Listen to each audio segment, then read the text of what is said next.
Choosing Life by ginnyrules27, Chapter 7. Uma chuckled as she and Harry walked through the aisle. They had been sent by Mal to deliver a care package to the hospital on the aisle. Some of the workers there would deliver it to Maddie and Zevon, or more importantly, their new baby. Gods, I can't believe Zevon had a kid, Uma thought as she shook her head. Well, actually I can, but maybe I just don't want to believe it. Because that would mean thinking about Zevon doing certain activities that will just make me ask Mal to invent brain bleach. She was thankful she wouldn't have to go anywhere near Zevon or Maddie. Though running one of them through with her sword was always tempting, Uma wasn't going to leave a child parentless, even if that parent was as horrid as Zevon or Maddie would be. How long has it been since we saw the old clubhouse? Uma asked as she and Harry made their way down the aisle streets, their feet taking them through a well-familiar path.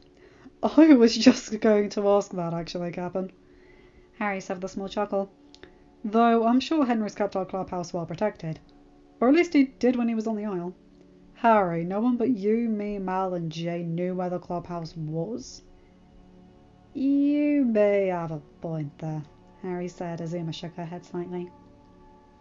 The two of them made their way to their old clubhouse, Uma smiling as she opened the gate with the old falling rock sign. You know, Mal asked if she could tell Rhea where the clubhouse was. Uma asked as they made their way up the stairs. Why would she need to do that? Isn't the last, 3? Well, yes, but Uncle Hades wants to bring her when she's older, so she gets a sense of the aisle. Plus, he'll need someone to help out at the restaurant when he's doing underworld work. So Rhea probably won't see the aisle until she's in her teens. So why's Mal worrying about it now? She's got plenty of time. Uma shrugged. Probably wants to do it when it's on her mind. Other than that, I'm not entirely sure as to why Mally would worry about it when Rhea's 3. If Rhea knows, we should probably let Haddie know too, Harry said. Otherwise it's looking like we're favouring the lass over the little lord. You know he hates it when you call him that, right? Why do you think I said it when he wasn't around to hear it? Uma chuckled and shook her head, smiling as she turned the corner to see the clubhouse in all its glory. It was a welcomed sight after being at the hospital and seeing Zevon and Maddie's kid. That poor kid, Uma whispered, as she and Harry stood in front of the window that allowed them access to view the new additions to the aisle.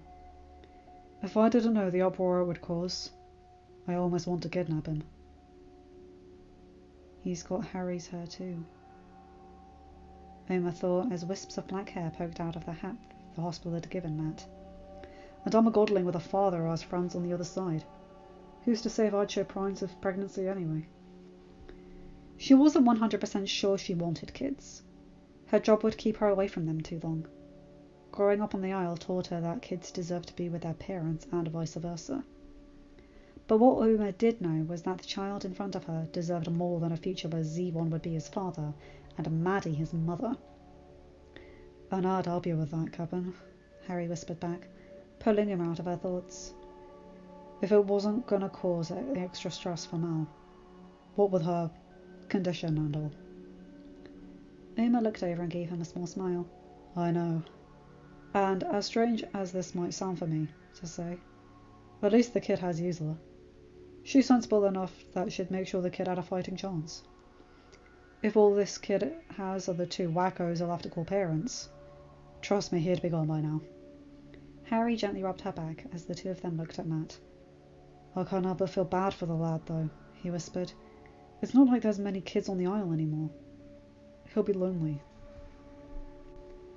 By the way, if you can hear noise, the weather's terrible here and it's raining really hard, but I wanted to get this recorded. I know, Uma said with a sigh. And it's kind of cruel to wish that, I don't know, one of the Lagoon girls would give birth just so we'd have some company. Uma said with a sigh. Cap'n, didn't Gil get all of his sisters off the aisle? Well, all but Lachlan, and if she's giving birth, that'll mean the lad here has a brother or sister, since I'm sure Zevon had idiots of 1, 2 and 3 turned into a flea by now. Well, that would be good for him. Don't put that image in my head, Harry. The world has enough Zevon in it. Harry nodded. Aye, Cap'n. Hey, how about we check out the old clubhouse? Get that image out of your head? Gladly. Uma nodded as she let him lead her out of the hospital. Harry couldn't help but smile slightly as they walked out. feeling the press of a small box in his jacket pocket. Yeah, I definitely picked the right time to ask this question, he thought. He had seen the slight smile on Uma's face as she looked at Matt. What could he say? Spawns of their enemies made for cute kids. Harry still remembered how Uma would coo over Ari and Paige, though she would always deny it. Oh, not that she liked Ari or Paige, just that she cooed. She'd make a good mum, he thought. If she wanted kids, that is. But she'd never have them without the promise of security. Which is what I want to offer her. The security that even as she sails around the kingdom, I'll be here keeping the crew safe on land. Harry? Aye, Captain? Harry called and narrowly caught a saw that had been tossed to him. Uma chuckled. And here I thought I was the one taking a trip down memory lane. You think you could handle sparring me on our old stomping grounds, or do you think you've lost a step? Excuse me?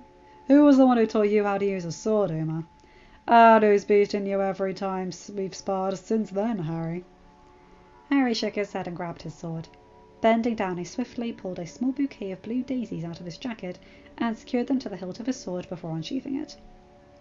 Even if sparring during a proposal wasn't the most romantic thing in the world, Uma deserved some romance, and Harry would give it to her. The spar started, and thankfully Uma never noticed the flowers on Harry's hilt, both of them too focused on the next move the other would make. Being around each other for as long as they had, it was almost as if they could read each other's minds. Hey, Captain, Harry asked about 2 hours into the spar. Yeah, Harry? Seems we're evenly matched, so how about a wager? Uma chuckled. He wasn't kidding about that. Each lunge, parry and attack had been met as if it was almost expected. Then again, they'd been sparring each other for as long as Uma could remember, so it would make sense that they would know each other's sparring style by now. Wasn't it a wager that made it so you'd be my first mate, Harry? You know Mal still maintains you through that race. Yeah, well, Mal's poor beliefs aside. How about it? All right. I'll bite. What's the wager? Loser of this match marries the winner. Uma blinked in shock. That definitely hadn't been what she had been expecting Harry to come up with in terms of a wager. Harry, what are you talking? Harry took a steady breath as he dropped to one knee and pulled the box out of his pocket. It was a box that held something that Lord Hades, Lady Steph and Mal had been key parts in selecting. Haddie had even offered his 2 cents, but once he found out it was proposal talk, he made himself scarce. I might not be the most romantic person in the world, Captain, Harry says as he opens the box, but I mean this. You're my captain. I'll follow you anywhere. Marry me? He watched as Uma's jaw dropped and he braced for the rejection. Or worse, the laughter at Harry's presumption that Uma would even want to marry him. That their whole relationship had just been something for Uma to find someone better. How can there be a loser of this spar? Uma asked as she looked at Harry. We're a team. You and me. I might not be the biggest in terms of the touchy-feely stuff, Harry. But I know this. I love you. When Mal and Jay were sent to Oridon, it was you and me as a team. And that's how it'll always be. Of course I'll marry you. Wait, what? Uma rolled her eyes. And here I thought Makaria was exaggerating when she told Mal and me that it had been Gil's reaction when she accepted his proposal way back when. Did I speak in Greek, Harry? Or maybe you think Dad's gone and taught me a bit of French, since Bayou d'Orleans has a high number of French-speaking residents. You'll really marry me? How's this for an answer? Uma asked, and lightly, yet still with a bit of force, put her lips on his. She'd go to her grave denying anything to do with the touchy-feely, but seeing that face-splitting grin on Harry's face when they separated, that was enough to make Uma's heart soar. Now, do I have to put this ring on myself? Harry shook his head and took the ring out of the box, sliding it onto Uma's finger. How did you get a ring like this? Uma asked. It was truly an amazing ring. An aquamarine stone set dead center on a silver band. The band itself had small diamonds throughout, and it seemed to overlap like the rope on a pirate deck. Or tentacles, Uma thought with a small grin. One could say that the band looks like tentacles. Your uncle helped with that, Harry said with a small smile of his own, though it had been Haddie who pointed out that your birthstone's aquamarine with your birthday being in March. Haddie knows about that? I don't know what his Auradon friends have been teaching him, but then, to be fair, he's the son of the god of wealth. Maybe it would be more shocking if he didn't know birthstones. Uma chuckled. You raise a good point there. Though I seem to remember Haddie being annoyed by Mal's wedding prep work. Which is exactly why he didn't stay long. He and the Charmette were going horseback riding. Harry explains. Then paused, glancing at the hilt of his sword. Oh, here, by the way. I figured you deserved something romantic when I proposed to you. So I got you flowers. Harry! The daisies, Harry said. I know they're your favourite flower, and Benny found a local florist who was unknown, so I wouldn't get mobbed when I went out to get them. Remind me to thank Ben for that. Uma chuckled. So this is your way of saying that I have your sword, as Mal would sometimes say? Okay, Ben did not need to get Mal into a book series, nor did she need to get me into it. I can see why Haddie always had his nose in a book when we all lived here. Do you know how much sword fighting there is in the series? I'm guessing a lot. You'd be right, Harry nodded, but enough talk about that. I think we all need to go tell our queen the good news. Was that the reason Mal asked us to be the ones to take the baby care package to the Isle Hospital? Uma asked. Mal knew what you were planning. Mal helped with the ring, Harry said. It was a family affair, so to speak. Uma chuckled. Well then, Cuz has good taste. Or partially good taste, since she would have had to agree on the design. I just hope you didn't let Benny talk you into the asking permission nonsense. Harry, you didn't. It was during your last delivery, Harry said. I wanted to do it right. You deserve that. Uma shook her head. Look, Harry didn't ask my father's permission when she married Freddie. I don't see why you had to ask him. I didn't ask Facilier. Oh? Then who? Harry sighed. I asked your uncle, and your grandfather by proxy.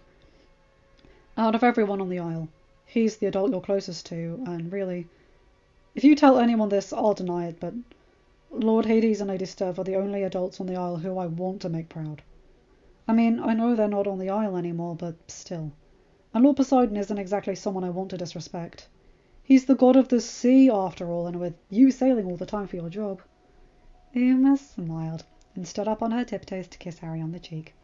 Hey, you don't have to worry about that. Grandfather would never let anything happen to me. Mal would never let him down if it happened. Plus, you know Uncle Hades and Aunt Steph think of you as one of theirs, right? Now this just makes it official. It's not official until you walk down that aisle, and we say I do like Mal and Benny did. Who's to say we need a big fancy wedding? You, me, Mal, a few of our crew, and the Lost Revenge. What more do we need? Cake? Uma chuckled. Okay, yes, we can't have a wedding without a cake. I still have dreams about the cake at Mally's wedding, if I'm completely honest. Maybe Mrs. Potts could whip up a nice cake, Harry said. Like you said, it doesn't need to be fancy. Though if her cakes are anything like our grilled cheese sandwiches, it'll be a good cake anyway. Really? It's got a slice of tomato in the middle, Harry. That's the best part! Uma shook her head as the two of them left the clubhouse to make their way back to Auradon. If anyone on the Isle heard a squeal akin to a pig getting slaughtered a few hours later, they thought nothing of it. After all, such a squeal had been heard more than once from Auradon, and they had no doubt it'll be heard again. End of chapter. Hi guys, hope you enjoyed that one. Uma and Harry are engaged! Finally! Book 4? Really, Ginny? You've been setting this up since what? Chapter 1 of Choosing Family? Oh my god. I needed that. I needed that so much. I love it. With them sparring, with him tying flowers around his sword hilt. Oh my god. That couldn't have been more Uma and Harry if you tried. Oh my god, I love it so much. And the fact they're getting baby fever off their enemy's child? Jeez, I love it when you see the soft side of these two. Oh. Ginny, what do you do to me? Anyway, you guys know the drill. Like, comment, and subscribe, and hit that bell to get notified whenever I upload a new video. Have a good day, night, or whatever time zone you're in. Bye, my guys, gals, and non-binary pals. I'll see you in another video. Take care.